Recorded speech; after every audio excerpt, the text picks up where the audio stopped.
Overcoming imperfection. When I say that I used to be a perfectionist, I'm not talking about which way to put the Charmin on the toilet paper holder. I'm talking about how to cut an onion, how to fold a towel. We were raised to believe that there was a correct way to do everything, as well as a place for everything and everything in its place. She may have come by it naturally, I don't know. But my mother entered a convent right out of high school, and whatever perfectionist tendencies she may have had going into the convent were certainly solidified there. The advantages of perfectionism were so often hailed that it never occurred to me that there was a downside. Many downsides, actually. Overwhelm, fear, black and white thinking, paralysis, even depression.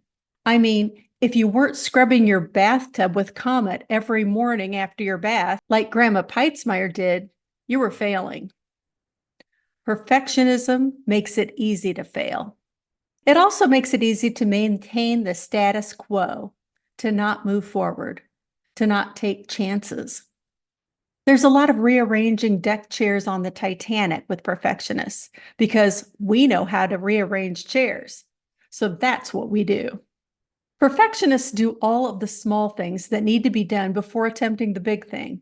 Or that's what we tell ourselves. We never actually get to the big thing because the small things take up all of our time. I make my bed and clean that sink every day because I know I can do it well, perfectly even. So I won't beat myself up for not doing something well. In fact, I can take pride in doing the sink well. This is one of those, if you know, you know.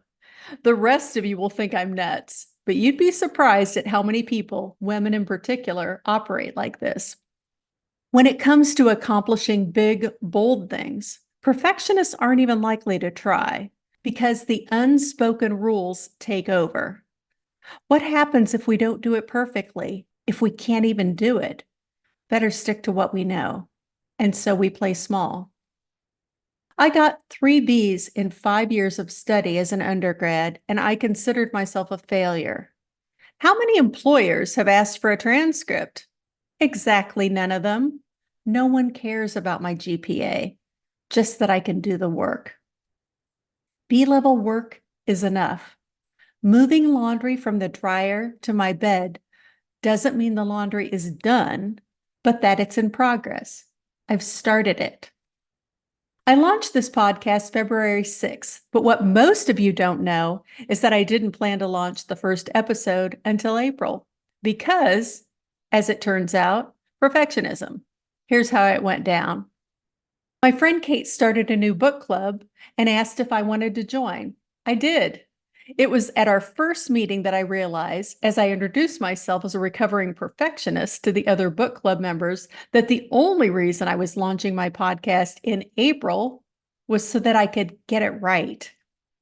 One of the characters of that first month's book, Covenant of Water, highly recommended, the marriage guy, a marriage broker of sorts, says that the first thing you do when you're brokering a marriage between families is to set a date. Everything else falls into place once you do that. Ha! Sidebar. When I include a teaser at the end of an episode, that's me setting another date. Then I ask myself one or more of these questions. What would I do if it were easy? What would someone smarter than me do? If it weren't hard, what would it look like? What would I tell a friend? Small steps are enough.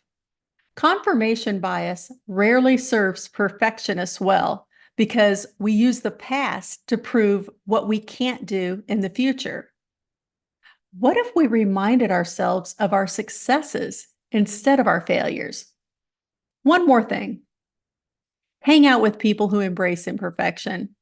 A couple of months ago, I made the soupiest berry pie with the most wretched crust you've ever seen, and I took it to Kate's house. Yes, that's Book Club Kate, for what we call a piescapade, even though I knew the pie was a disaster.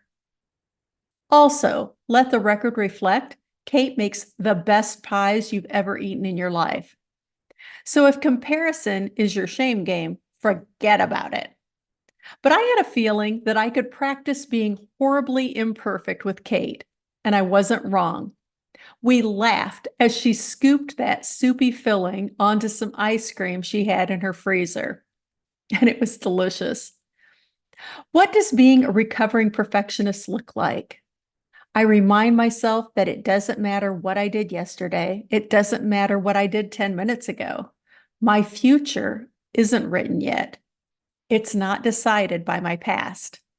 It's decided by what I do today, right now. Small steps count. By the time you hear this, I'll be in Virginia visiting my best friend for a couple of weeks. So my Act 4 is taking a few weeks off. Be well. I'll see you in July.